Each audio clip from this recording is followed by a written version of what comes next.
एक समय की बात है, पिता पुत्र दोनों बात कर रहे थे।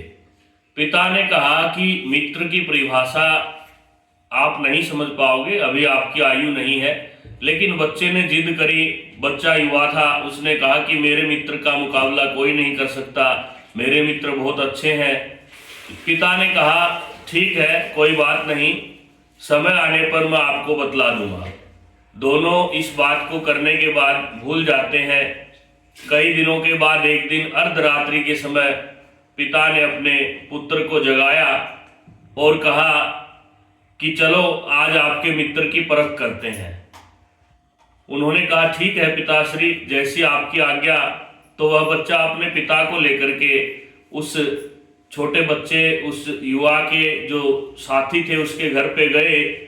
रात्रि का समय था। उन्होंने बाहर से दरवाजे को खटखटाया, अंदर से उसकी माँ की आवाज आई, कौन है? तो बच्चे ने कहा कि मैं हूँ अरुण का दोस्त।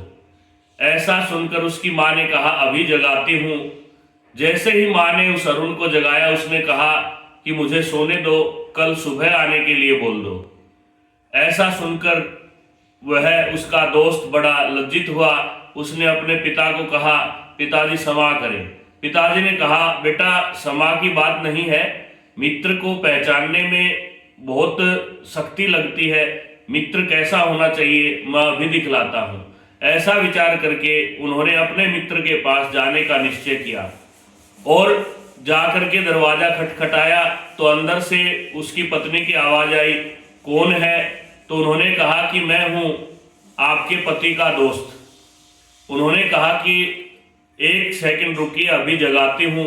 उन्होंने उसके दोस्त को जगाया। वह रात्रि को हड़बड़ा करके उठा और दरवाजा खोला जल्दी करके।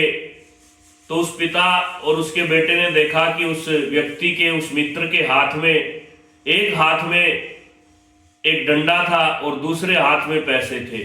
पिता ने कहा कि भाई ये क्या है? उन्होंने कहा कि आधी रात को अगर आप मेरे पास आए हो तो निश्चय ही या तो किसी से लड़ाई झगड़ा हुआ है, उसके लिए ये डंडा है, चलिए। और अगर कोई आपत्ति आई है, कोई बीमार पड़ गया है तो पैसे की आवश्यकता पड़ सकती है, इसलिए मैं एक हाथ में पैसे लेकर के आया हूं। यह देख करके बच्चे और उसके पिता दोनों की आंखों में आंसू आ गए। इसलिए सच्चे मित्र को पहचानने और मित्रता आयु के अनुसार ही होती है।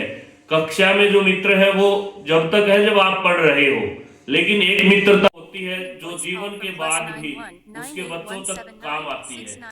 ऐसी मित्रता को निभाएं। ये एक प्रेरक कहानी आपके सामने। धन्यवाद। जय श्री राम।